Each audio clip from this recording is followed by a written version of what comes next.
Lo-Fi Horror Guys Growing on You Live Season 11 is sponsored by All In Merchandise. Bam! All In Merch is your source for the finest band merch from early hardcore to up-and-coming bands. All In is the go-to. Each item is developed with the artists and decorated with care in upstate New York by folks, cats that love the music and they love the scene. You know what I'm saying? Proceeds are issued directly back to the artists. Order your merch at allinmerch.com and support your favorite band. And 3, 2, 1. What's going on, everybody? It's your boy, the Lo-Fi Horror Guy. Welcome to another episode of the Lo-Fi Horror Guys Growing on You Live. Today, we're going to be having on my dude, Landphil, Phil Hall. I cannot wait. This is going to be so sick. My dude is in Municipal Waste, Iron Reagan, Cannabis Corpse. We're going to be digging into some of that stuff, but we're going to dig into, some other fun things that I've kind of learned about him in my research, for this interview here. And, kind of dig into some other fun aspects of my dude Landphil. So, Phil, what is up, man? What's cracking? All right, let me ask you first. So now in some interviews and some research about you, I've heard you mention Richmond's Sidewalk burgers being the best. Is that still kind of your go-to staple as far as a good burger? Yeah, I'll tell you, Sidewalk definitely is one of the better restaurants in Richmond. It's been there forever, and they always give you a ton of food. The portions are really great, and that used to be my go-to after a tour. I'd go get a Sidewalk cheeseburger and chow it, and after a long European tour or something like that, that was the best, because you start to miss American beef and, good old greasy cheeseburgers. Hell yeah. Something that reminds you of home. Oh, yeah. So that would be usually the very first thing I would do when I would get home after a tour. Hell yeah. All right. So now as far as with your travels, if you could say what would be a close second, what's another restaurant that might stick out that you're like, damn, that's a solid burger as well? It won't beat Sidewalk, but what's another one? Well, there's Kuma's Corner in Chicago. It's like metal-themed burger establishment, and I think they have a couple different restaurants. And they definitely stand out. And also there's Grill-em-All in L.A. or outside of L.A. And that's another metal-themed burger place that's been really cool to my bands over the years, and they have a quality burger for sure. Sick. Nice. I love that. I've been to Kuma's. I've never been to Grill-em-All, though. I hear lots of good things about that spot, too. So that's sweet. Yeah, they'll have events and stuff, and we'll do signings and autograph sessions and things like that there. Oh, sweet. And, they have the Iron Maiden beer, and they also have a lot of wrestling-themed stuff, too, there. So. Oh, shit. Okay. Yeah, and, it's a great place to go. Check it out. Grill-em-All. Sick. All right, awesome. So you mentioned wrestling. This is kind of a segue into this next question here. I wanted to ask you if you can supply any wrestler, let's say alive, let's say today, somebody that's going right now, with entrance music from any three of your bands. What wrestler would it be, and what song would you choose? Well, if I was going to write a song for a wrestler that's out there right now, Aleister Black seems like a guy that might have room for a really extreme metal song, and he's also sort of shown us some love, and nice. So he's cool. Nice. And then there's another guy, War Machine, I think is his name. Oh yeah, okay. And he's like an indie guy, and maybe do a theme for him or something. Hell yeah. I love that. That's awesome. That's going to be one of the things that we're going to kind of dig into today a little bit, along with, music and different things like that. And I wanted to continue on that, starting off between, with your page, I've seen you have like a Bobby the Brain Heenan tattoo, a Stone Cold Steve Austin tattoo, different things mentioned in interviews. Tell us, where did your interest and your love for wrestling start? Well, I was 16 or so in the late 90s when wrestling was off the chains and the NWO was around and WCW and the whole Monday Night Wars, and being a wrestling fan around that time was so intense and awesome. There was so much to look forward to week after week. And I was right at that perfect impressionable age where, everything that was happening was so intensely awesome. And I, looking back, it's still great, and, hell yeah. And there was shock factor, and there was just everything you could want being a 16-year-old fucking kid in Richmond, Virginia, I still keep up with it. Um, I can't say I'm like insanely enthusiastic about the current WWE product, but I still just watch it and keep in touch only because I kind of always said it's like going to church, sometimes it's boring, but you just have to go and and I think that there's a lot of things they could do to make the product so much more exciting, but that's not my forte because I'm sure there's a lot Yeah. of people that it has to go through in order to see the television now that they're Yeah. Right. publicly traded and stuff. So, Hmm. so it's not like they can just have the wrestlers go out there and just do whatever they want, which would make it 1,000 times better because guys would be able to show off their personalities in their own unique way and Hmm. have a lot less red tape to go through. I mean, you can tell nowadays the guys are like trying to remember their lines and they're out there live on TV and Yeah. I mean, talk about a really hard job being a professional wrestler, staying in shape, being athletic, and also memorizing lines and being able to deliver them theatrically and well and make the audience believe it and then also deal with all the other guys backstage and it's a crazy job for sure. For sure. Now, digging back a little bit, do you remember the first event that you went to live? The first show, may it be a house show or was it like a Monday Night Raw? I think the very first wrestling show I went to was just like a regular house show, Okay. WWE, WWF at the time. I remember Undertaker having a match. I mean, this was when he was doing dark matches and stuff, and those Hmm. were fun shows because they weren't being televised, so people could the wrestlers would go out there and try new things and try to like see what the audience was reacting to. So you got to see some neat stuff. I For feel like sure. it was almost kind of a way for them to practice for the big event that was coming up, too, of Hmm. course. Hmm. And that was my first show, but I've been to a ton of shows since then for sure. Um, Okay. I got a ticket right here, uh, Elimination Chamber Oh, shit. last year. That was right before the shit hit the fan. Oh, Yeah, man. I think Okay. that was. I think the Monday Night Raw right after that was the last live audience WWE show, and now Oh, we're, wow. yeah, and I was there too, so I was at the very last live audience show. But I think Oh, they're gonna, damn. yeah, so I think that they're gonna bring live audiences back for WrestleMania. So hopefully that is gonna be the That'll new era. happen. Go back to it. Yeah, yeah. Did you end up watching WrestleMania from this last year where it was all like the digital audience and there wasn't anybody in there at all? I tried to watch it, and I really wanted to get into it, but It's everything was so tough. crazy, and the world was so crazy at the time. I just couldn't find any entertainment in it. It Mhm. was just like an empty arena, and it was so different that I just sort of just was like, okay, I'm not. I This isn't for me. Right, right. But Okay, but okay. it's only because of how wild and crazy everything in the world was at the time. Yeah, So it was sure. kind of hard to get into professional wrestling at that time for sure. There Okay. was a lot of other things to be worried about. Yeah, yeah. Do you have with all the different live shows that you've gone to, is there one that pops out as a favorite match that you got to attend to live? A favorite? Well, man, I went to a Ring of Honor pay-per-view a while back, Mm. and that was such a fun show. The quality of the wrestling was out of control, and I mean, Ring of Honor doesn't have any scrubs, and I remember that show being so killer. I just enjoyed it thoroughly from start to finish. And Hmm.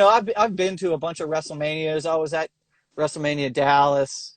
I was at WrestleMania California out there in Oakland.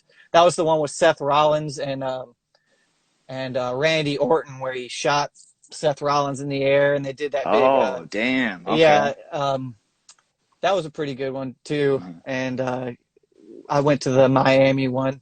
All That right. was a couple back. And I've just been to a ton of shows, but definitely the one that stands out in my head is that Ring of Honor pay-per-view.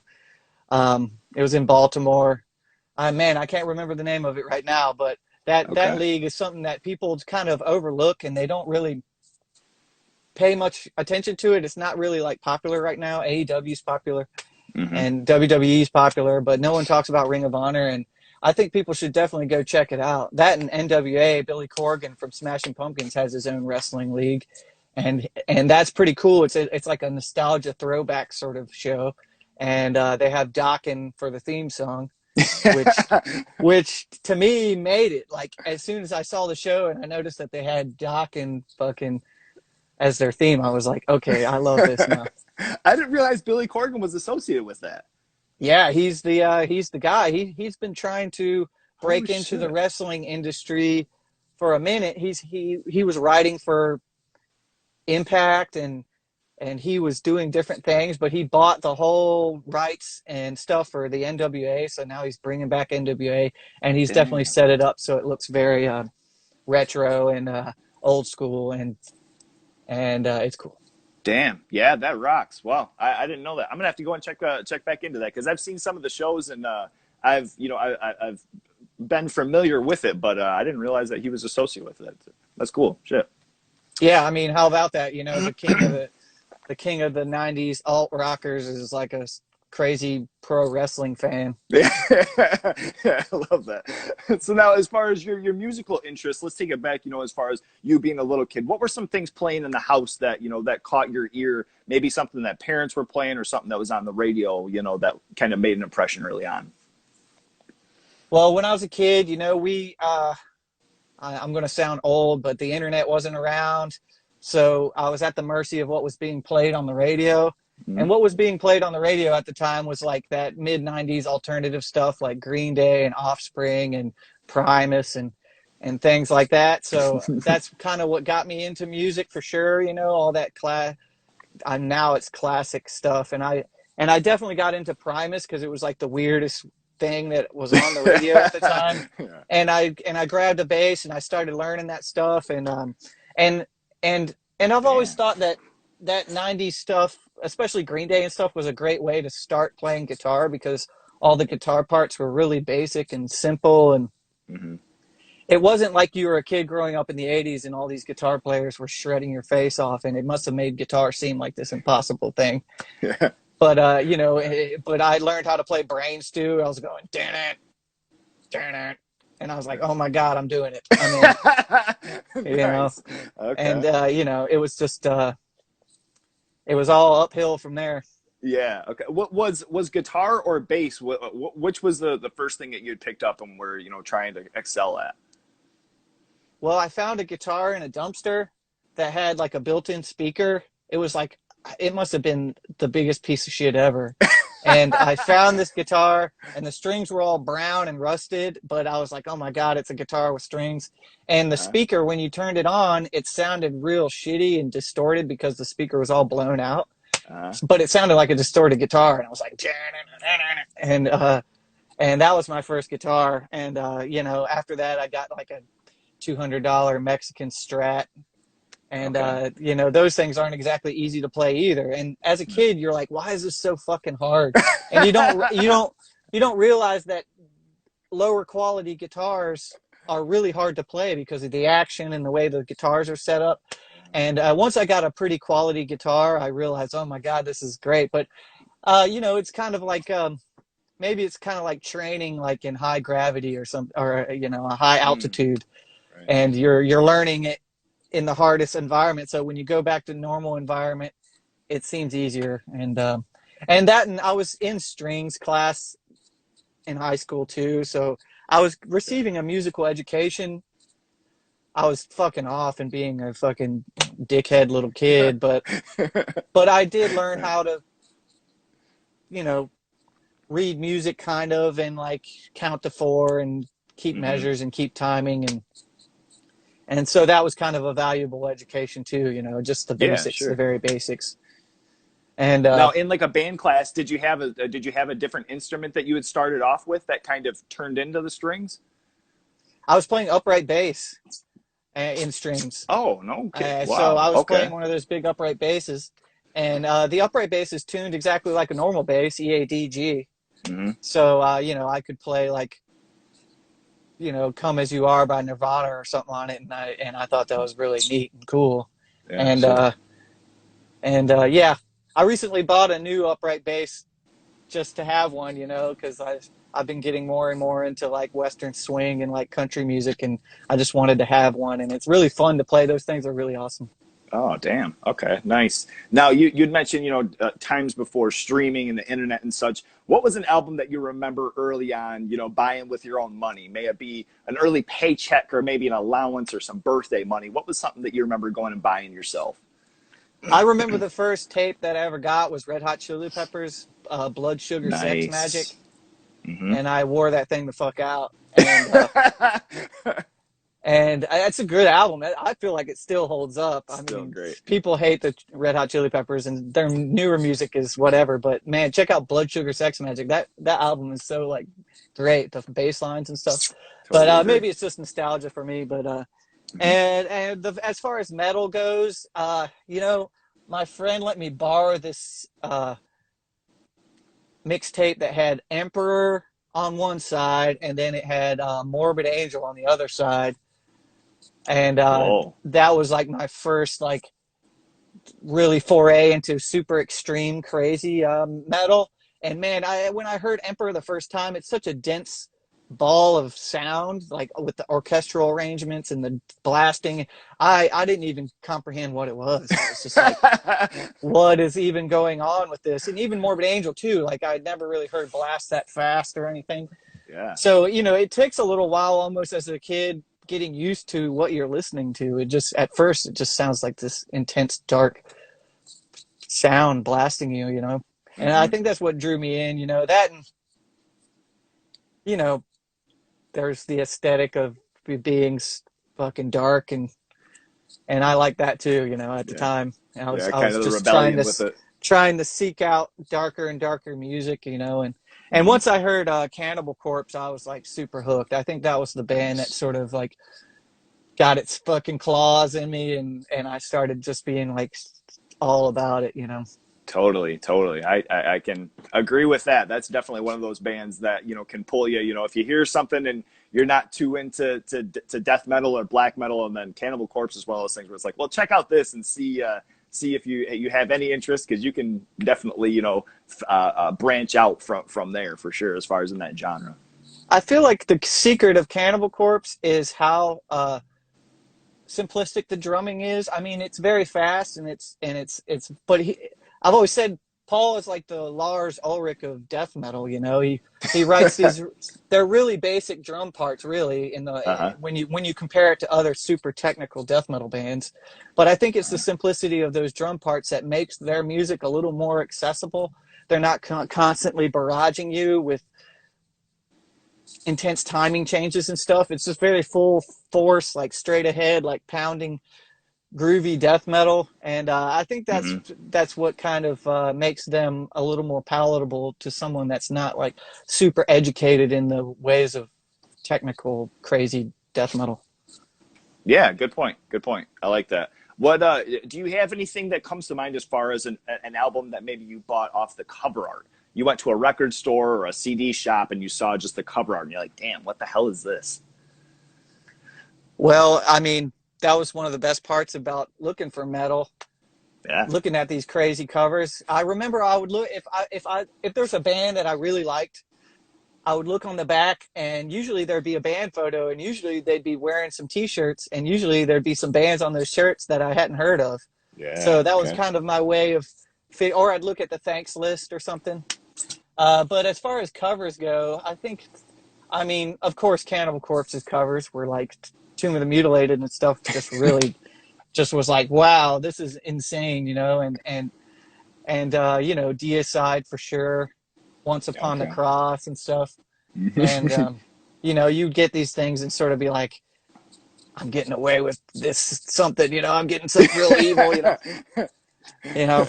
But yeah, those are two Well, that for sure. The classic Florida bands always had some pretty intense covers that were cool. sure. And now, when you got this stuff when you were a little bit younger, even if if you were at your parents' house still, did your parents kind of look at that stuff and be like, "What the hell are you listening to?" Or was it kind of like you shouldn't have that? Well, I mean, they didn't Was that make kind it. of the fun of it? Yeah, yeah. They were totally Okay. square, so they did not get metal, and I was still like young enough for them to be like, we don't think you should listen to this. Look, it's like it's when Satan lives. Are you crazy? Yeah. And Yeah. Nice. but of course that just makes you go, yeah, Yep. and I'm going to listen to more of it. Yeah. And Yeah. the harder Nice. they push, the more tantalizing and awesome it makes it seem, of course. Yeah, totally, totally. Yeah, it's a little bit of that rebellion, just as far as you have that interest, and then you're kind of hearing like, nah, you shouldn't be checking that stuff out, and it's like, oh, just wait until this next album I'm about to go pick up. You're gonna crap your Yeah. pants over that. Yeah, I had a binder full of CDs and the covers and stuff, and once they saw that, they must have, when they were going through it and seeing all those covers and all the death metal bands, and they must have been like, holy shit, what on earth is this? What did I I could, do? yeah, yeah, but I just That's funny. I just liked the musicianship of it, and like it's not like the lyrics and stuff was even the selling point. I mean, I Mhm. like the imagery and stuff, but it was more of the music and the just all the guitars and stuff. That's what I was really into. Yeah, totally, totally. So now you're, transitioning into, from your interest in music and even playing in different things. Tell us about starting your first bands. Where did that kind of come about? Was it friends from school? Did you have some flyers in a record shop that you posted up? How'd that come about?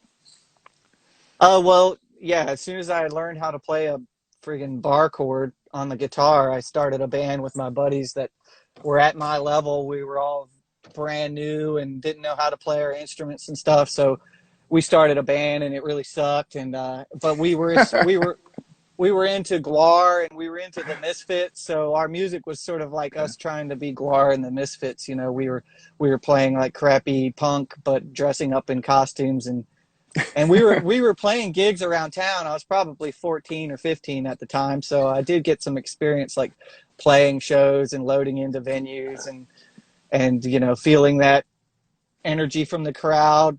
When I say Mm. crowd, I mean the 10 people that showed up for Yeah. those gigs. Yeah, But right. it's still, you have to get used to playing in front of people in a way, Mhm. and yeah, so I was doing that, and that sort of transitioned into me playing in this death metal band in Richmond with some guys that were older than me, and so they sort of got me going in the Richmond sort of metal scene at the time, which the internet Mm. still was just sort of coming out, and social media didn't exist, so it was much harder like for a new band to like land gigs and get out there and do things. But we were doing it. We were driving around. We were driving up to New York and New Jersey and playing gigs and stuff. And that band played with Municipal Waste in a basement.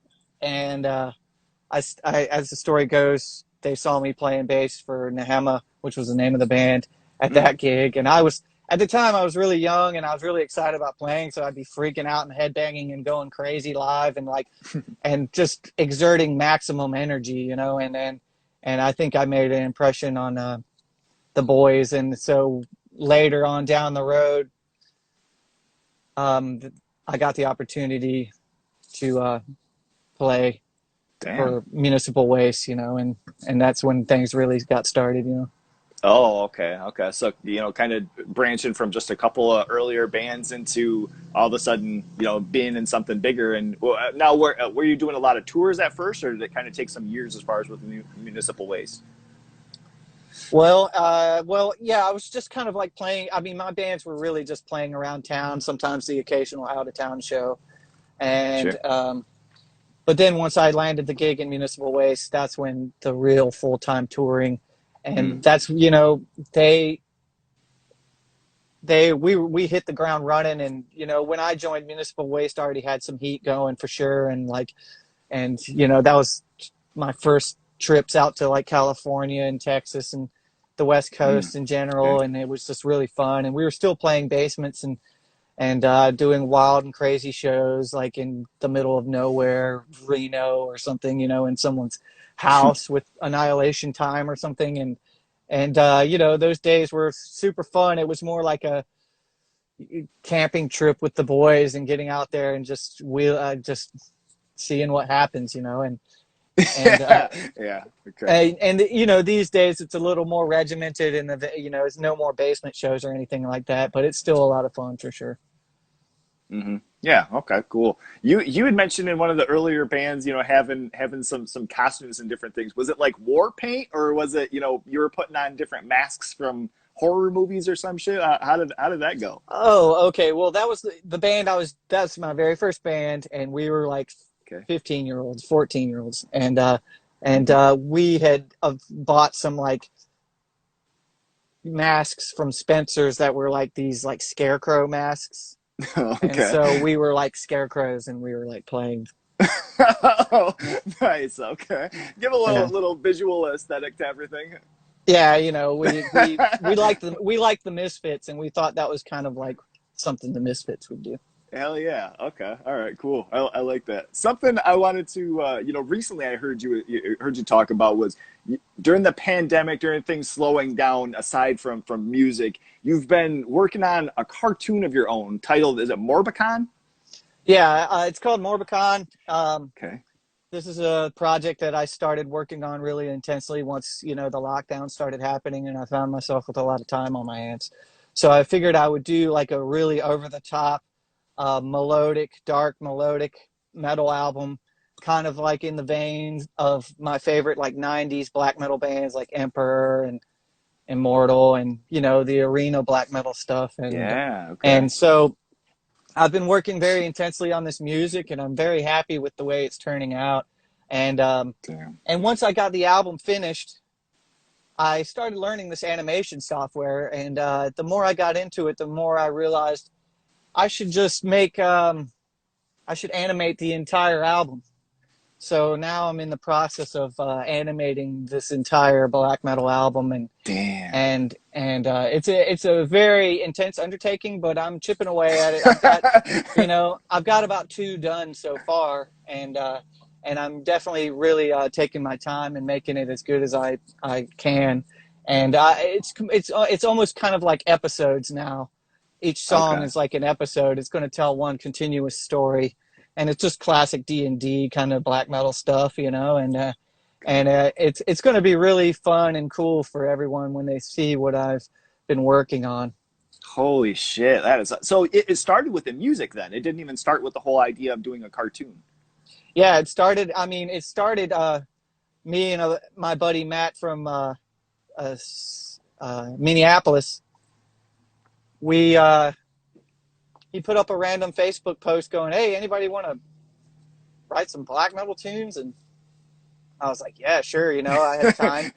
And the more we worked on it, the more everything started clicking, and I started to really like what we were doing, and we just we kept working on it and working on it, and then it really turned into something special. And once we got all the Mhm. demos written, I got Dave Whitty from Municipal Waste to re-record all the drum parts for the album. Oh my So God. so the drums are really intense and awesome and hard hitting, because he's like one of the most phenomenal drummers in the world.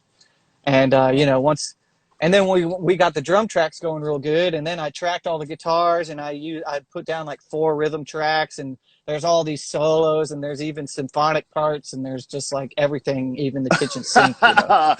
And Oh man.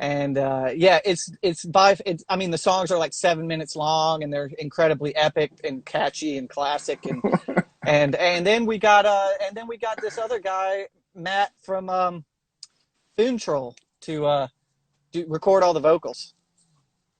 So Holy shit. Wow. so it's kind of like turning into this super group, and Yeah. and I'm really happy. So once all the music turned out so killer, I was like, okay, I think I should make sure that there's some music videos for this that are like really good. And then I realized that I could just animate it myself, and I could come up with all these crazy ideas. And you know, I've been working on it for about a year now, and Damn. I've done a Wow. lot of work, but it might take another year or two before I can, like, because I want to wait until I have like all the videos done, but I might just wait until I have like 4 of them done and then put them out. and then as I'm putting those out, work on the other 4. That way I don't have to wait so long, because it's very Okay. time consuming. Doing animation is a time consuming thing. No matter what you do, it's just extremely time consuming. You got to sit there and draw frames and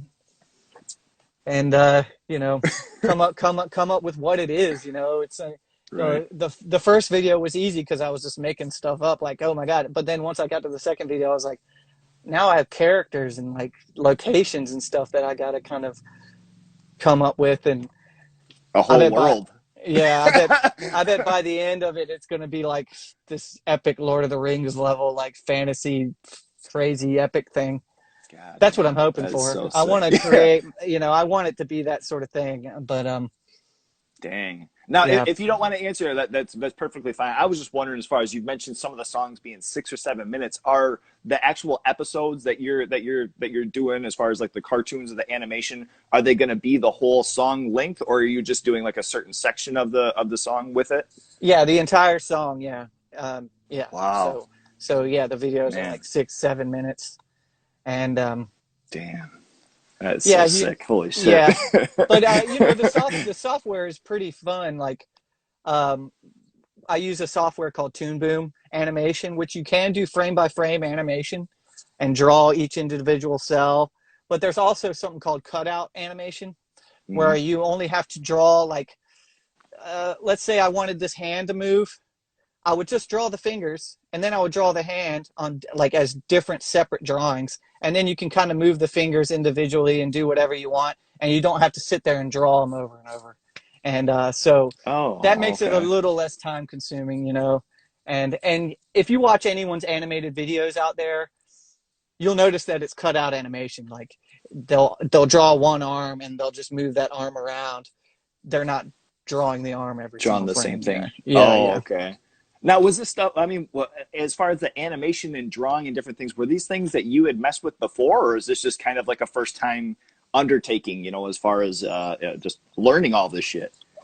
Well, my brother got into the animation software and he created some music videos for Cannabis Corpse, my death metal Oh, no band. shit! Wow. Yeah, Okay. and Yeah. that was our first foray into the software. And then he Okay. created some other music videos for some other bands. Like, there's a death metal band called Sanguisui Bog, I think you could pronounce it like that. And he did Okay. a video for them, and he's been kind of like piecemealing out animation work for people. And once the pandemic hit and we were all in lockdown, I found myself with some time on my hands, so I figured I would learn this software, and it's been a really worthwhile investment learning how to use this, because not only can I do animation, but I can also do video editing and stuff with this software.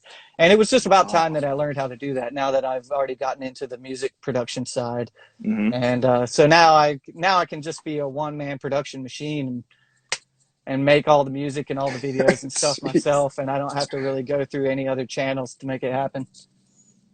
Yeah. Wow. And you mentioned, the production wise is also too. I mean, kind of to branch off from, the show here, but how did it just come out of necessity that you got into production? Because you've done a couple of Municipal Waste albums.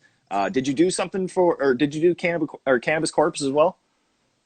Yeah, the very first Cannabis Corpse album was just me using like an 8-track, digital 8-track Okay. that I had bought, and that's when I first got into the recording technology side of the music. And I just always sort of realized that the only way to really achieve what I wanted in music is to learn the production side. That way I could sit there and kind of fuck around with parts and things and Hmm. try different things. And because when you're in a studio burning time and someone's looking at the clock, there's going to be some ideas that you just sort of throw by the wayside because you're running out of time and things like that. So I didn't want to have to deal with that. I wanted to be able to get up in the morning and have a cup of coffee and sort of work on my album casually and did not have anyone sweating me at all. And so, yeah, and with each album I learned things to do and things not to do, and every single album has been a learning experience for sure. And I'm definitely Wow. not saying that I've perfected the art or anything like that at all, but I would like to think that the albums got a little better as time went on. And I did all the Cannabis Corpse albums. I did all the Iron Reagan albums. I did a Okay. Slime and Punishment for Municipal Waste, as well as the EP that we just did. And setting up the mics and hitting the record button. That's all, just hitting a button and setting up some shit. Hope for the best. Try to That's create funny. an environment that's fun and, Yeah, for sure, you for know, sure. doesn't I stress think people that out.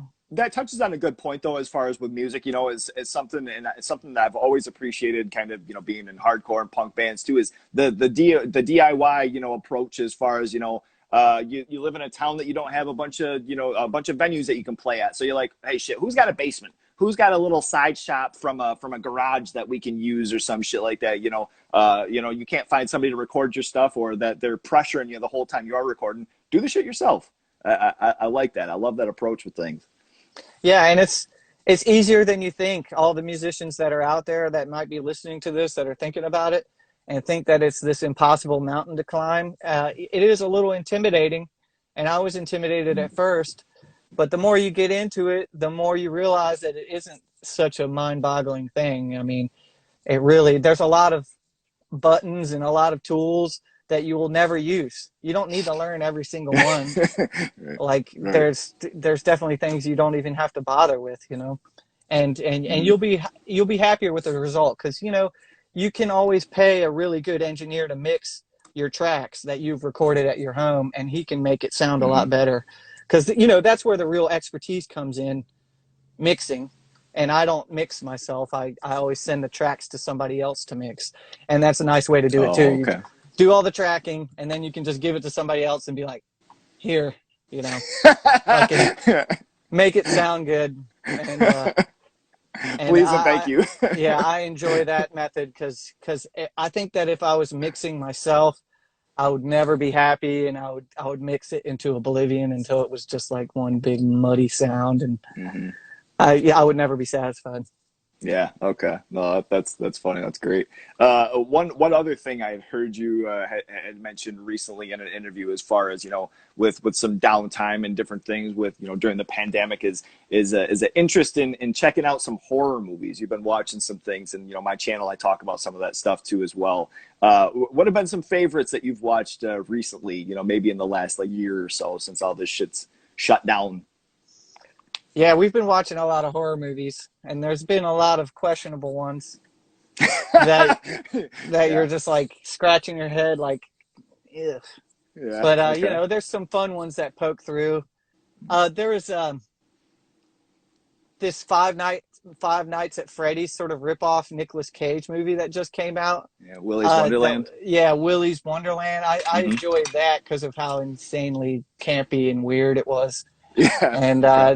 that was pretty recent. And, you know, during the pandemic, I watched The Lighthouse, and I really enjoyed that movie. So I saw who the director was, and he had done Midsummer, and he had done a couple another movie.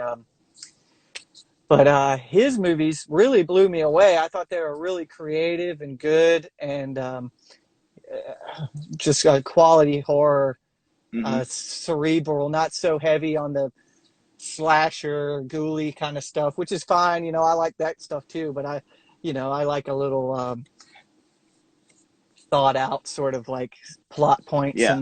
and creative things. And that director was definitely coming up with some creative things. Hmm. Now And he also did The Witch. Have yeah, you The seen that one? Witch. Yeah, Yeah. that one. And there was another one that was like this girl that gets her head chopped off, and by the end of the movie, they've like possessed her body, and mom's like crawling around on the ceiling and spitting fire at people. It was awesome. Her- I was Hereditary. yeah. I was just like, damn, this Yeah. movie is fucking off the chains, and Yeah. and just well acted and well produced. And I mean, I don't know. You've seen enough movies, and so have I, to where you can tell within the first couple shots what kind of movie it's going to be, like the production Hmm. level. And you know, of course, I enjoy like the production level on those movies, just like creme de la creme, Yeah. just cinematography and just great, you know. Yeah. And Totally. so those are definitely the ones that I highly recommend that everyone check out. I mean, but I think Sweet. most people have by now. Yeah, yeah, yeah. There, you know, I mean, The Lighthouse was really good too, just as far as kind of the visual approach, as far as the whole black and white, but everything was very, you know, everything was very textured, and it was an interesting approach, you know, where especially with only the two actors, it was kind of something that I felt like could have easily went by the wayside. And it was great. And then, I guess just adding to my humor, they start talking about farting and back and forth. I'm like, what the fuck is going on? Yeah, and there's this amazing speech. The guy insults his cooking. And so William Dafoe stands up and delivers this like sailor's curse on him, and that whole is. What would you say in all the horror movies that you've seen, maybe even over the years or recently, what would be 3 scenes that have been forever ingrained in your brain, whether they're just disgusting, terrifying, shocking, or just too unforgettable to forget? What would be 3 scenes? Aha! All right. There we go. Okay, I'm back. I think we're all set here. Okay, cool. I'm gonna hook up my dog real quick, and not a problem. there's Ballard the dog. You see him? There we go. Is that a pit bull? He's like a mix. He's not a pit bull, that's for sure. He probably thinks he is. Yeah. All right. So it was cutting out a little bit, and you had mentioned a couple of things, but we're talking 3 scenes that were forever ingrained in your brain. So you mentioned The Thing with the dog exploding there and the alien coming out and different things, and then you mentioned Dawn of the Dead was the second one, right? With the body splitting apart. Yeah. When the guy got ripped apart by all the zombies. I mean, that one's pretty gnarly. He starts screaming, and his scream goes real high pitched all of a sudden. It's a pretty memorable scene for sure. Yeah, for sure. Okay. And then what was the third one? I wasn't catching that one. I was saying in Return of the Living Dead, when the punk rock chick gets up on the grave and takes all her clothes off. Oh yeah, okay. That's a memorable horror movie scene. Yeah. You're like, hey, I'm gonna come back and watch this one again. Made an impression on me when I was a kid. Right. I'm gonna go out and buy this one. Shit, if I can. All right. So now, if you could, now that you're doing some different animations and different things, if an opportunity came up where you could do an animated series based off of any horror movie that you chose, what would be something that you would do, maybe like a short animated series on? An animated series about what again? Sorry. Like based on any horror movie that of your choosing. Oh, The Shining, maybe. Maybe The Shining, yeah. Okay. Yeah. Speaking of The Shining, since you're a horror nut, I gotta show you something in my house. I'm excited. Yeah. There's this. I got this at a horror convention. I got this. It's The Shining, and it's autographed by everyone that was all the cast members of The Shining. Like right there in the middle is Danny Lloyd, and there's Jack Nicholson right there, and there's Barry Nolan, and over here is Shelley Duvall, and the twins are right there in the middle here, and wow, and this is Scatman Crothers right there, and this is the attendant here, this guy. Oh, okay, right here at the bottom, and it was at this horror convention, all framed up like that. And I was like, oh my God, like how crazy is that, right? Wow. And, I don't think I've ever even seen anything like that before. Was there, that had to have been the only one there, right? No, this guy was an insane, this was at like some huge horror con kind of deal. And the guy had freaking Wizard of Oz and stuff. Like he had collected like all these autographs from the Wizard of Oz, like insane stuff, like all the original Addams Family had framed up, all autographed, and he had The Exorcist. He had a ton of stuff, and that one was definitely one I was like, whoa, The Shining, Damn. And yeah, that's crazy. It would have been even more rad if Kubrick was on there, but he goes, if Kubrick was on there, it would be worth like an outrageous amount of money. But yeah, and yeah, so I wish I could remember what his thing was, but he had a ton of stuff, and I almost ordered the Addams Family one because that's too intense. Like especially when people start dying and stuff, the autographs become way more rare. And he's a guy that he's super legit. He had all these credentials and like paperwork to make that the autographs were legit, you know, and he's like, I've been doing this for 30 years. I staked my reputation on all my autographs. You know, he was a very good salesman. And Okay. Damn. yeah, but that is I was like, nuts. okay, sold. Yeah, The Shining. Do you remember what convention that was? It was a horror convention up there in Rochester. It was. I Shit. remember Municipal Waste was playing a gig at the Palladium. No, not Rochester. This is like Boston area, New England. Oh, okay. And yeah. So yeah, and it was there. It was like right next to the Palladium.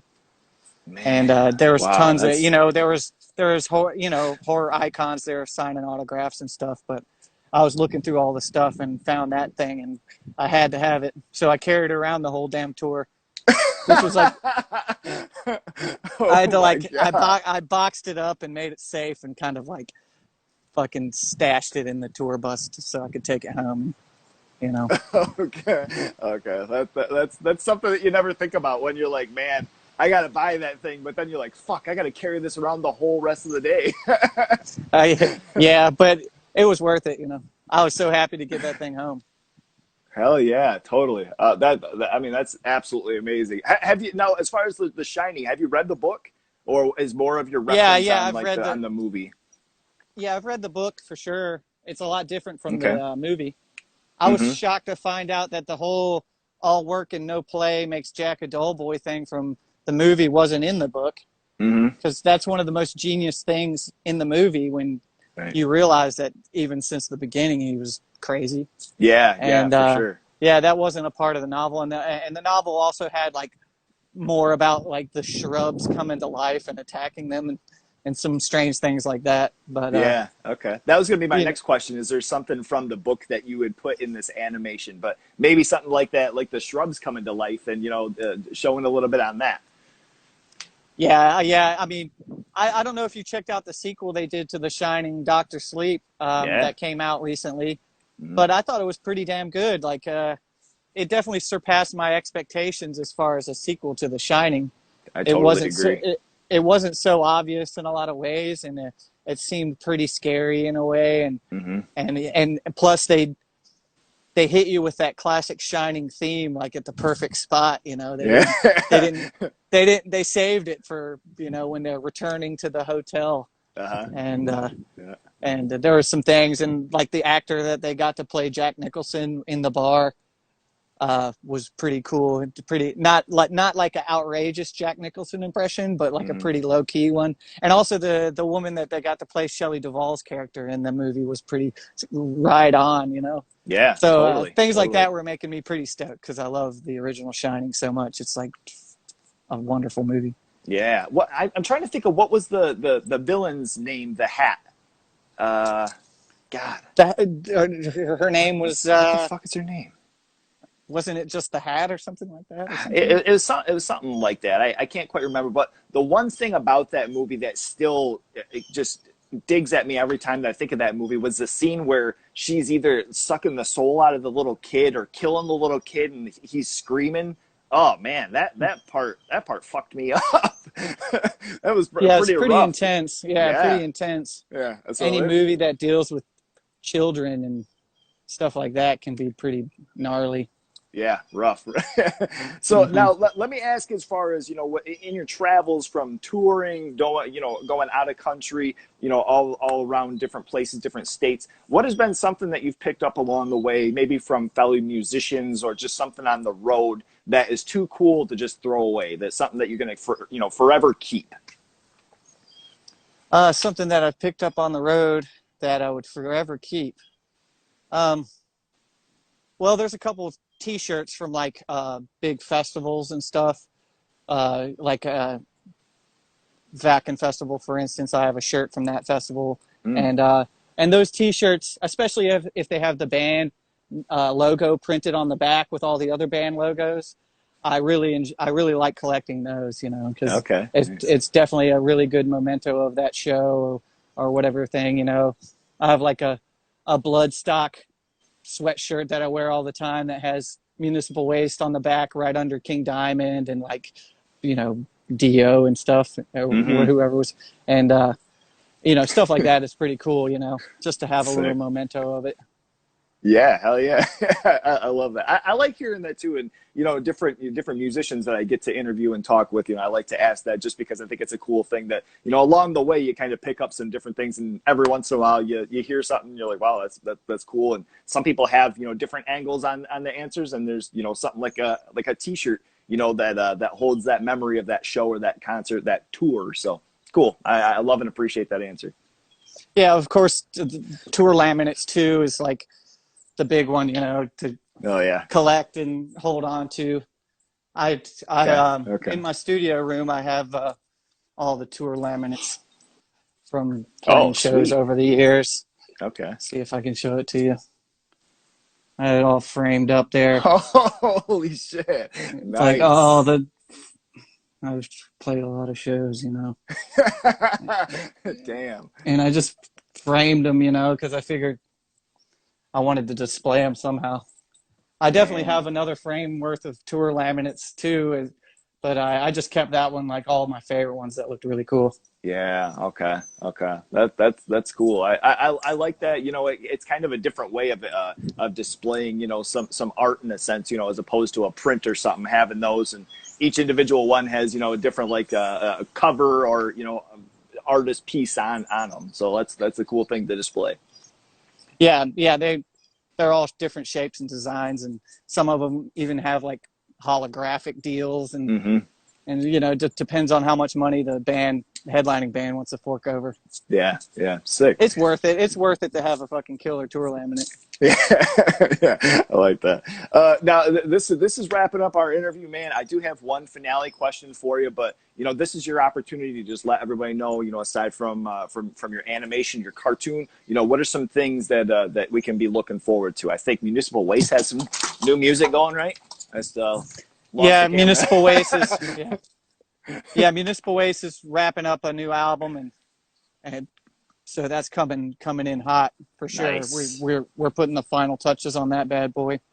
Okay. And and I suppose things are going to start opening up again soon, and so we'll be able to hit the road and get back out there and play for all the people. And and I'll never take it for granted ever again. That's for sure. Now that I've, Dude. never take a concert for granted ever again. Nobody will. Yeah, Like, I totally agree. Who would have thought, But be able to lose something, I'll be happy something like that. Mm-hmm. I'll be happy to get back to it for sure. Yeah. Okay. Awesome. I love it.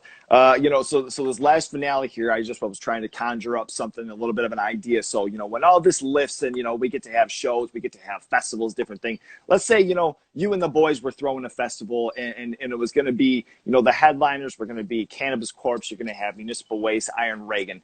And now, as far as with that, you're going to have some wrestling, and you're going to have some beer that's going to be sponsoring the show. All right. What main event wrestling match are you going to have at this festival? That's my first question. I'm going to steal Tony Foresta's idea for a main event card. Vince versus Hogan 2, the rematch. That would be the sickest thing ever, Or, Oh my God.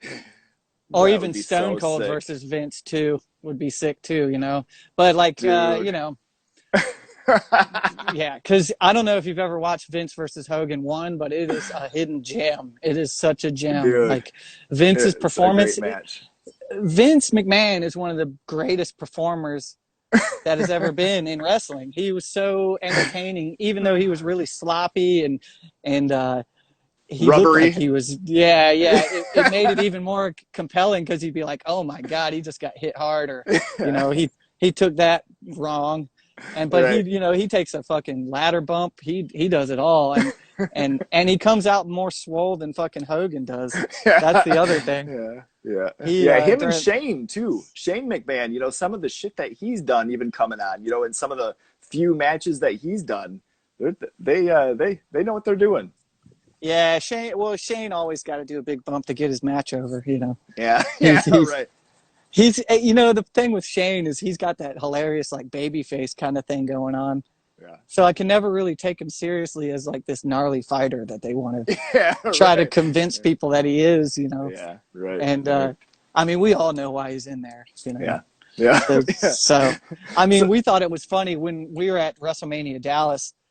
He's having this cage match with the Undertaker, and they're selling it like it's like a death match. uh, And so, what does he do during the entrance? He comes out with his kids. You know, he's and we were laughing. He's like, "Oh, so you're gonna bring your kids to the death match?" If this was real, like the logic there is kind of like, I thought you were going out there to potentially get killed. Why would you want to bring your kids to that? right. Oh shit, that's funny. What beer company would you have sponsor this festival? What would be a company that you'd have to have some brews from? Three Floyds, Chicago, fucking craft beer. Oh, okay. They're fucking good. I found some Zombie Dust. That's the name of one of their beers here in my hometown, Mechanicsville, Virginia, in the grocery store. So they're on the come up for sure. Oh, okay. And plus they had Municipal Waste play their big party that they do, Dark Lord Day, a couple times, and it's pretty intense beer, high alcohol percentage. So those gigs were pretty drunk. It'll make a good festival, though. Shit. Mm-hmm. Lots of fun. All right, so now go ahead. Oh, well, I was going to say the Dark Lord Day. It's all about this very dark. It's almost like a syrup. It's like a Guinness, like crazy black beer. It's almost like hard to drink, and but people drive from miles around to come get this beer once a year from Three Floyds, and they have a big festival like High on Fire and Pig Destroyer, and a bunch of bands played. It's a fun time. Damn, that sounds awesome. I've never heard of it. I've never heard of the company either, so I'm gonna have to check them out. That's sweet. That's and I mean, I'm in Michigan, so I'm not too far from Chicago, being able to go over and check that out for sure. That festival. Yeah, Three Floyds Brewery, and they also have I think it's still around, but they had some restaurants that had like killer barbecue too, and they even had a restaurant in Denmark, and so we were able to go get some killer like American style barbecue in Denmark at the Three Floyds restaurant, and it was a beautiful thing. And a funny story that pops out in my head from that day when we were in. It was like a festival show or something. So there was a lot of bands in town. So there was a lot of bands hanging out at the restaurant. I think Cannibal Corpse was there, and Nuclear Assault was there, and the bass player of Nuclear Assault, he had this Nuclear Assault beer that he was really proud showing it off to people. It was the one beer he had, and it had the Nuclear Assault logo on it.